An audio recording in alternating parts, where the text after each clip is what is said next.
오늘 여러분들은 어떤 수단을 이용해서 교회에 오셨습니까?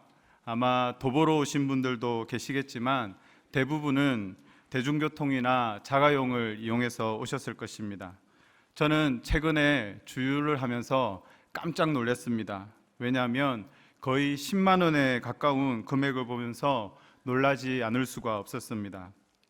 한국석유공사가 작성한 우리나라 석유 제품 가격의 발차시 보고서에 따르면 15년 전만 해도 평균 760원대였습니다. 2008년도에는 마트 주유소가 생기면서 최저가 1198원이었습니다. 지금은 그 주유소도 2,000원이 훌쩍 넘어버렸습니다. 2008년 당시에 지구의 해를 맞아 호모 오일리쿠스라는 제목의 다큐멘터리를 모 방송에서 본 적이 있습니다. 호모 오일리쿠스는 석유를 먹고 쓰고 입으며 살아가는 현대인을 지칭하는 단어입니다. 석유와 인간 생활과의 관계, 그리고 석유가 사라질 경우 일어날 수 있는 문제점을 다루었습니다. 저는 그 당시 그 다큐멘터리를 보면서 이런 생각을 했습니다. 지금이 1,100원대인데 휘발유 가격이 2,000원이 넘으면 아마 사람들이 차를 가지고 다니지 않을 거야. 숫자가 확 줄 거라고 생각했습니다. 그리고 4년이 지났습니다. 휘발유 가격이 2,000원이 넘었습니다. 차량이 더 많아졌지 줄지 않은 것 같습니다. 제가 단적으로 연료의 이야기를 들었지만 정말 세상은 급변하고 있는 것 같습니다. 우리 사랑하는 성도님들은 미래를 어떻게 보고 계십니까? 더 퓨처라는 책에서 다가올 세상에 대해 미래 예측을 한 것을 보았습니다. 세계 경제의 침체, 헤게모니 현상, 인류의 생존을 위협하는 슈퍼바이러스, 페이스북, 트위터 등 SNS와 세컨드 라이프 등의 가상의 세계를 살아가는 새로운 사회, 오늘 초두에 언급해드린 화석 연료 제로 시대 등의 이야기가 있습니다. 저는 이 책을 읽으면서 한 단어가 생각이 났습니다. 그것은 고통이라는 단어였습니다. 변화무쌍한 세상을 살아가면서 가치가 변하고 권력도 변하고 사회도 변하고 IT의 발달로 정보는 흘러넘쳐납니다. 레가툼 연구소의 세계 번영지수에서는 대한민국은 110개국 중에 24위를 차지할 정도로 풍요의 시대를 살아가고 있습니다. 이런 빠른 변화 속에 우리는 번영과 풍요를 누리고 있지만 고통은 더해간다는 것입니다.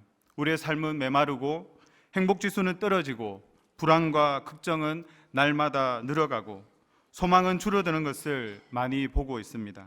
이런 시대 가운데 우리의 자녀들의 손에 무엇을 쥐어줘야 할까요? 현재를 살아가는 나는 무엇을 붙잡아야 할까요? 우리의 자녀들에게 막연하게 공부 열심히 해라, 돈을 많이 벌어라, 건강해라, 행복을 빌고 있지만 우리의 미래를 예측할 수 없는 것이 우리의 현실입니다. 저는 이런 시대를 풍요 속의 고난의 시대라고 표현하고 싶습니다. 저는 오늘 우리가 읽은 베드로전서 말씀을 통해 풍요 속의 고난의 시대를 뛰어넘는 그런 능력을 받기를 주의 이름으로 축복합니다. 세상은 좋아졌는데 우리는 고난 속에 있습니다. 인생의 고난을 만날 때 우리는 질문합니다. 왜 나지? 왜 나에게 이런 고난이 찾아오는 것일까?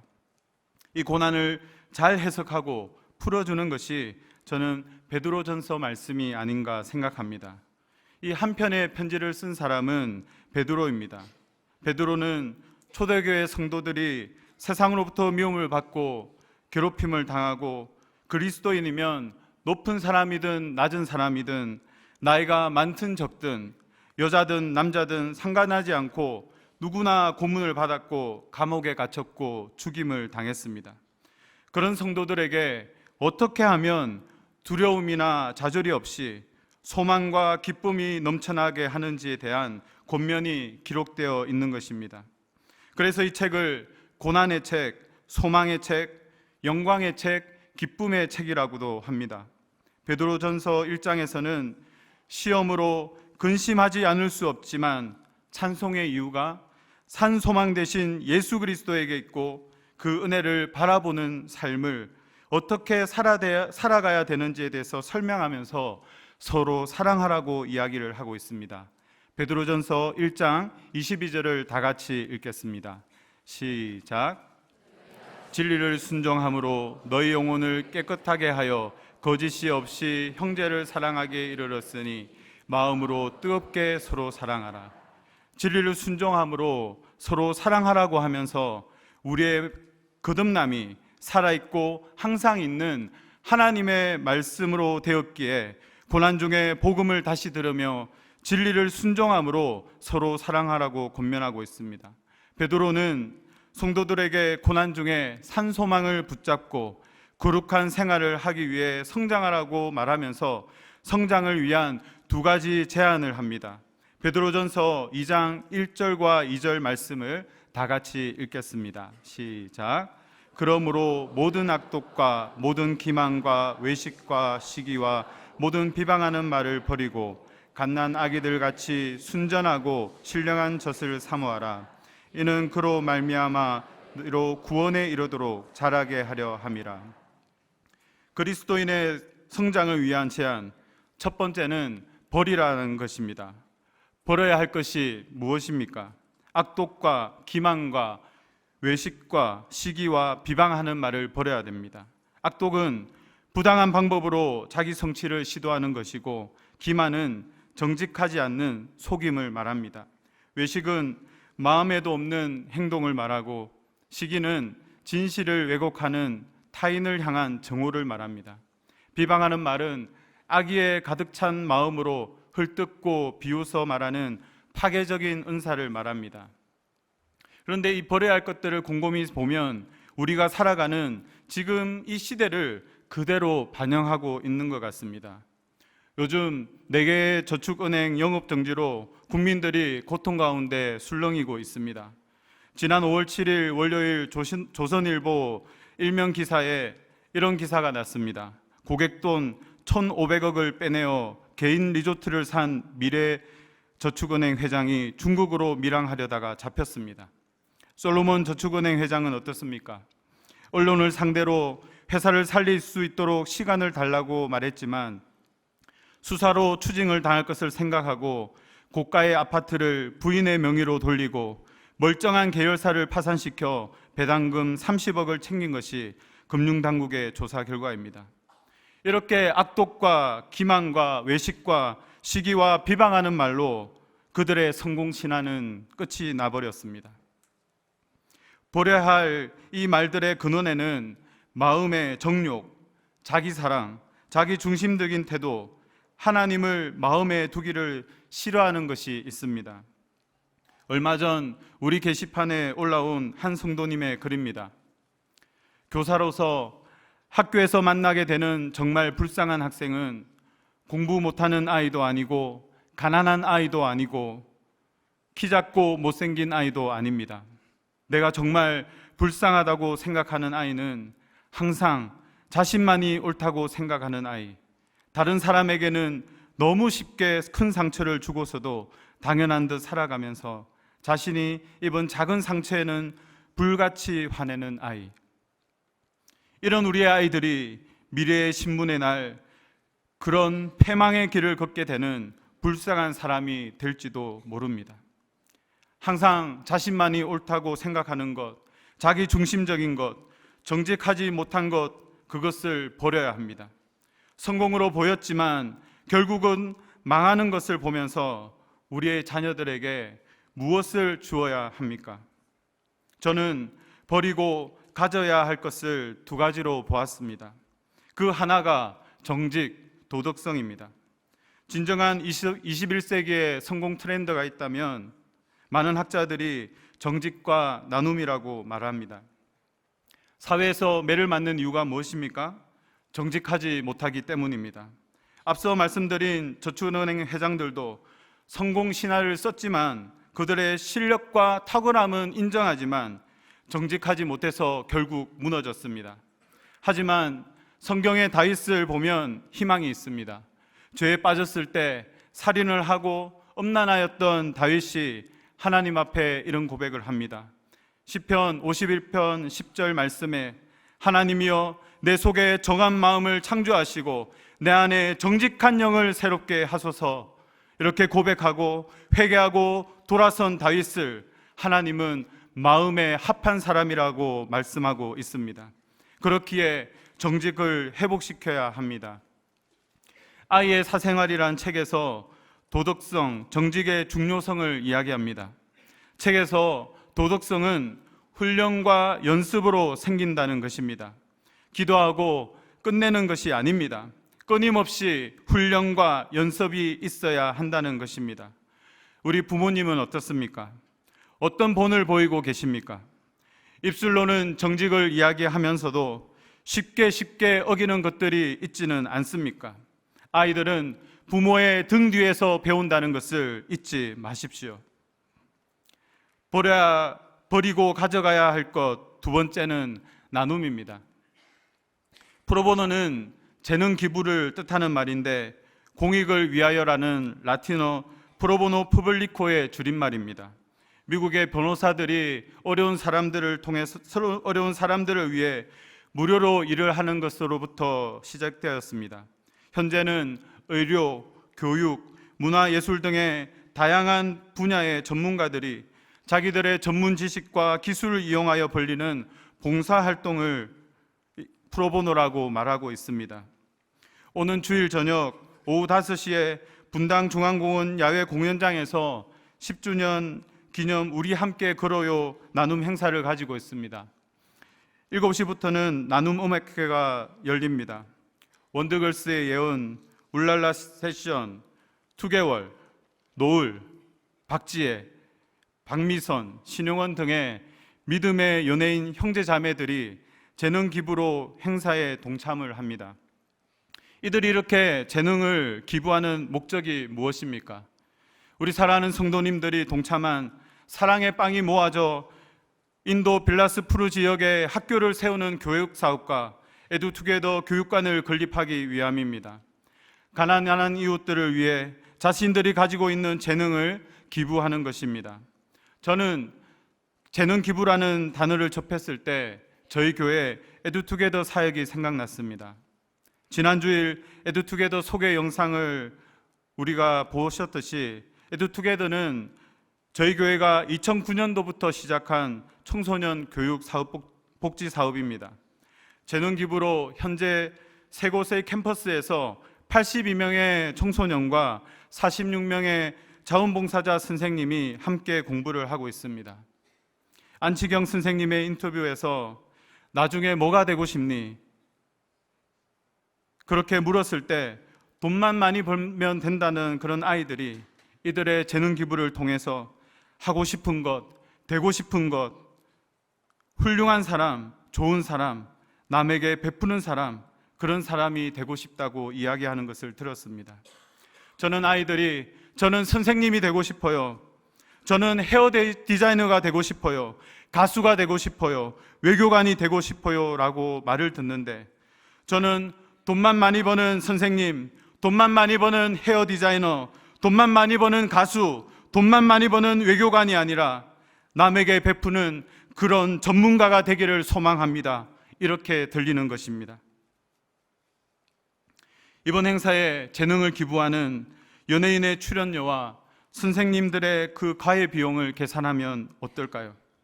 하지만 이들은 아무 대가 없이 그들의 재능을 나누는 것입니다. 이를 통해서 그들이 얻는 것은 무엇입니까?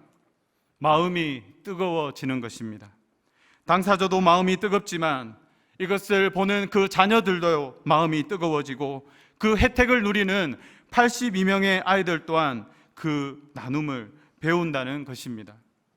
지난주일 기도하면서 들었던 내용처럼 비록 내 인생이 손에 들려진 어린아이의 작은 도시락같이 내가 보기에는 보잘것없어도 그것이 주님 손에 들려지면 5,000명을 먹이는 오병이어의 기적이 일어나는 것처럼 작은 나눔을 통해 더 큰 나눔이 일어난다는 것입니다. 하지만 이 시대의 교육이 성공이라는 것을 말하면서 너가 좋은 대학을 가서 성공하면 5,000명분을 혼자 다 먹을 수 있다고 가르치다가 오늘날의 저축은행 영업정지 사태와 같은 그런 일을 만나게 되는 것입니다. 큰 두 번째로 오늘 설교 제목처럼 순전하고 신령한 젖을 사모하라라고 말하고 있습니다. 하나님의 말씀을 사모하라고 말합니다. 그렇다면 질문이 있습니다.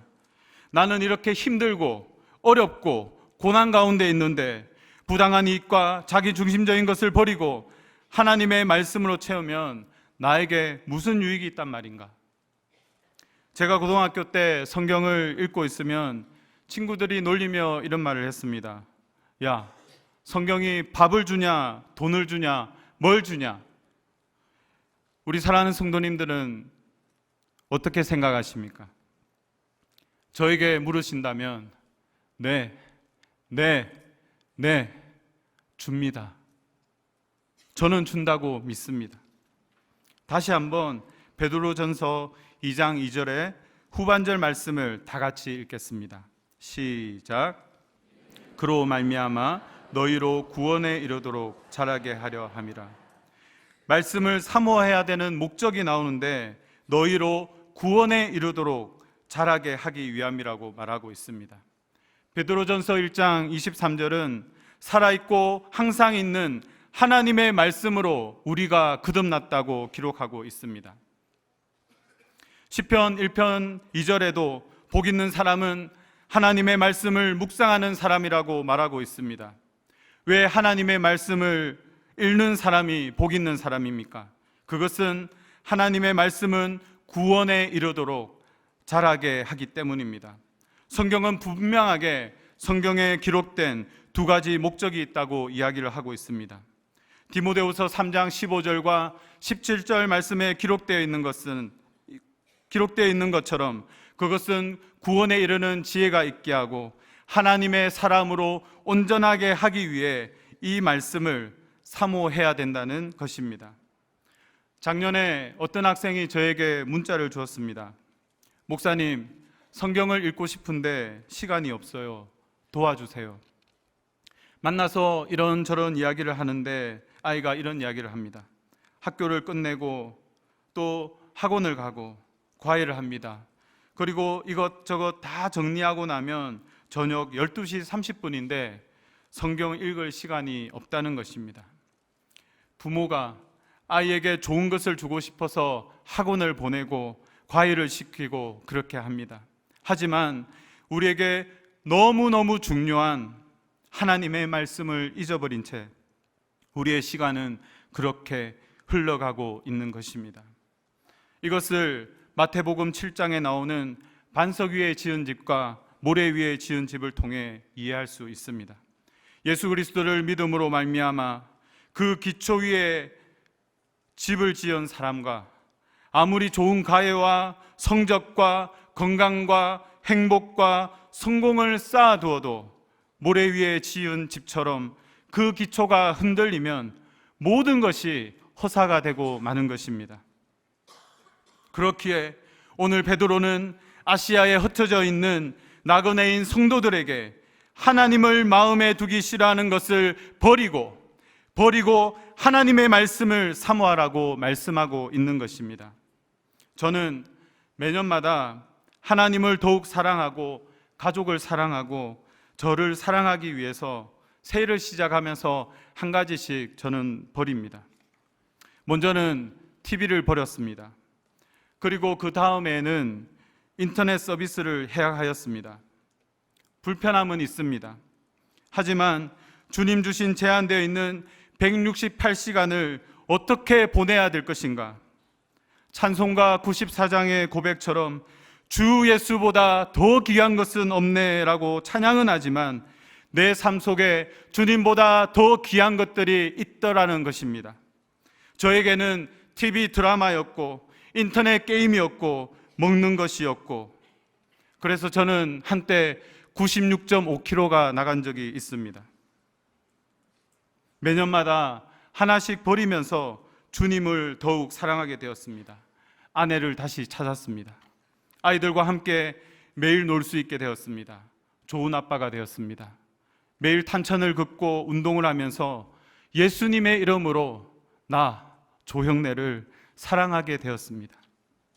하나님의 말씀을 사모하라는 것을 성장의 시각에서 보아야 합니다. 다른 번역본을 보면 이 사모하라는 것을 그리워하라, 갈망하라라고 번역하고 있습니다. 원어로는 사랑에 빠지다라는 뜻입니다. 어린아이를 키우는 어머니는 잘 아실 것입니다. 갓난아기들은 2시간에 한 번씩 신선한 어머니의 젖을 먹어야 합니다. 그것을 주지 않으면 울면서 갈망하는 것입니다. 일주일에 한 번 젖이나 우유를 먹는 아기는 아무도 없습니다. 저는 이 부분을 묵상하면서 불현듯 구약의 만나가 생각났습니다. 출애굽기 16장에 나오는 만나는 이스라엘 백성에게 광야 40년간 하늘에서 하늘로부터 비같이 내린 양식입니다. 그런데 특징이 있습니다. 매일매일 거두어 먹어야 하고 하루가 지나면 먹지 못하는 것이 특징입니다. 만나와 순전한 젖을 생각을 하면서 하나님의 말씀을 사모하고 갈망하고 사랑에 빠진 믿음의 사람들을 소개해드리고 싶습니다. 어떤 기자가 그분에게 가서 이런 질문을 합니다.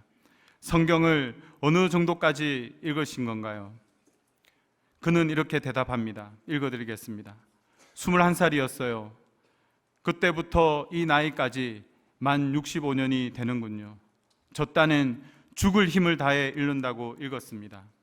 성경 몇 번 읽었는고 많이 묻는데 하루에 성경 보면 4시간 본다는 말을 들어보셨는지 모르겠지만 사실입니다. 사실인데 이것은 참되게 말해야 되지요. 65년을 그렇게 읽은 것이 아니고 유학을 마치고 돌아와서 68년도에서 91년까지 23년 동안은 문자 그대로 하루에 4시간, 신약 2시간, 구약 2시간 그렇게 읽었습니다. 기자가 다시 묻습니다. 왜 91년까지인가요? 그는 이렇게 대답합니다. 왜 91년까지냐? 부끄럽지만 눈이 좀 안 좋습니다. 백내장 수술을 했어요. 눈을 잘 보지 못해서 91년부터는 그렇게 못 읽어요. 육체에 제한이 있어요. 제가 그분의 다른 기사를 보면서 현직에 있을 때는 책상에 앉아서 11시간 반, 70대가 되면서는 7시간 반, 80대는 6시간 반씩 매일 공부를 한다고 합니다. 그는 이렇게 공부 시간이 줄어드는 게 너무나도 기가 막혀서 대성통곡하기도 했다고 합니다. 그가 바로 젊은 시절부터 성경을 읽기 시작해 지금까지 성경을 670번을 읽은 내수동교회 박이천 원로 목사님이십니다. 또 한 사람이 있습니다. 이번 10주년 기념 부흥회 때 모신 이돈 장로님이십니다. 5번의 간증 속에서 매일 새벽 기도를 드리고 하나님의 말씀을 사모하는 그 장로님의 소박한 작은 소원이 5개국으로 성경을 모두 암송하는 것이라고 그는 고백하였습니다. 전 세계를 누비는 그 바쁜 시간에도 매일 8시간씩 공부를 하는 것입니다. 이렇게 바쁜 삶 속에서도 무엇을 갈망하는 상태를 몰입이라고 합니다. 칙센트 미하이 박사는 이 몰입을 체계화시켜서 플로우라고 말을 하였습니다. 시간이 주어진다면 제일 하고 싶은 것, 이것만 하면 인생이 꽉 찬 느낌을 가지고 살아갑니다. 성균관대 최인수 교수는 몰입도가 일반 학생들이 20%라고 한다면 영재 학생들은 1000%라고 말을 하였습니다. 이런 사람들의 심리는 어떨까요? 삶의 목적이 분명하고 주인의식이 있고 큰 행복과 기쁨을 누린다는 것입니다. 자신감, 즐거움, 행복 같은 좋은 감정을 불러일으키는 몰입, 이것이 갈망입니다. 사도 베드로는 하나님의 말씀을 몰입하라고 성도들에게 권면하고 있습니다. 마리사 피어는 사람은 하루에 대략 5만 가지의 생각을 한다고 합니다. 그런데 그 대부분의 생각이 부정적인 생각인 것입니다. 고난 가운데 나에게 집중하면 부정적인 생각에 사로잡히게 되는 것입니다. 경상도에서는 어떡하나 이러면서 막 고민하고 있는 사람에게, 걱정하는 사람에게 이렇게 말합니다. 5만 가지 생각 다 한다. 고마해라. 여러분은 어떤 걱정에 있습니까? 그 생각을 멈추십시오. 썩어질 것에 집중하는 것이 아니라 썩지 않을 하나님의 말씀에 집중하십시오. 이것이 베드로 전서의 주제가 되는 것입니다. 고난의 의미를 알고 고난 중에 소망을 가지고 하늘의 영광을 바라보면서 즐거워하라. 이것이 믿는 성도의 몰입의 삶인 것입니다. 마지막으로 하나님의 말씀을 어떻게 갈망하시겠습니까? 성경을 보면서 이야, 이 성경 고급스럽다, 너무 듬직하다, 너무 좋다, 귀하다, 이렇게 날마다 이 성경을 보면서 갈망하시겠습니까? 성경의 껍데기가 아니라 기록된 하나님의 말씀을 갈망하는 것입니다. 공자가 이런 말을 했다고 합니다. 들으면 잊는다, 보면 기억한다, 행동하면 이해한다고 했다고 합니다. 저는 이 말을 들으면서 이런 생각을 해보았습니다. 주일 설교만 들으면 있습니다. 매일 말씀을 보면 기억하게 됩니다. 매일 말씀을 행동하면 이해하게 됩니다. 순조아의 유효편에 이런 기록이 있습니다. 듣지 않는 것은 듣는 것만 못하고, 듣는 것은 보는 것만 못하며, 보는 것은 아는 것만 못하고, 아는 것은 행하는 것만 못하다. 배움은 행함에 이르러서야 멈춘다. 저는 말씀을 갈망하는 구체적인 방법으로 유진 피터슨 목사님이 말하는 렉치오 디비나의 영적 독서의 4가지 방법으로 한번 보았으면 좋겠습니다. 첫 번째 방법은 렉치오, 성경을 읽으십시오. 성경을 우리 조상들이 책을 읽었던 것처럼 하늘, 천, 따, 지 이렇게 우리의 입을 열어 성경을 읽는 것입니다. 성경을 매일 1시간씩 읽으면 1년에 5독에서 6독을 할 수 있다고 합니다. 매일 잠언 1장씩, 시편을 5장씩 읽으면 한 달에 한 번씩 읽을 수 있습니다. 두 번째 방법은 메디타치오, 성경을 묵상하는 것입니다.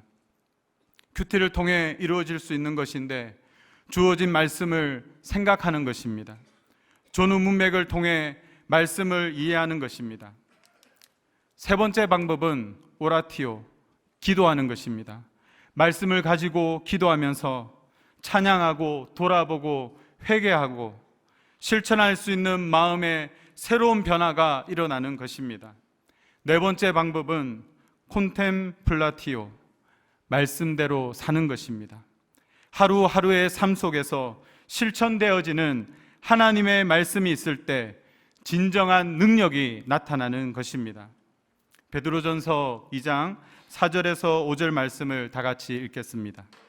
사람에게는 버림바가 되었으나 하나님께는 택하심을 입은 보배로운 산돌이신 예수께 나아가 너희도 산돌같이 신령한 집으로 세워지고 예수 그리스도로 말미암아 하나님이 기쁘게 받으실 신령한 제사를 드릴 거룩한 제사장이 될지니라.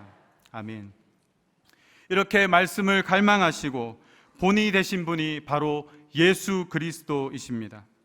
예수님은 엄청난 십자가 죽음의 고난을 이기시고 사람에게는 버림바가 되었지만 하나님 나라를 소망하면서 기쁨으로 모든 이 고난을 감당하셨습니다. 성경은 예수님을 리빙스톤이라고 말하고 있습니다. 우리도 예수 그리스도를 본받아 산돌같이 신령한 집으로 세워져야 된다고 말하고 있습니다. 제가 운동하는 그 코스에 교회가 하나 있습니다. 거기에 이런 문구가 적혀져 있습니다. 교회가 이 땅의 소망입니다. 저는 매일 아침 저녁으로 이 문구를 보면서 기도하였습니다. 주님, 이 교회를 축복해 주십시오.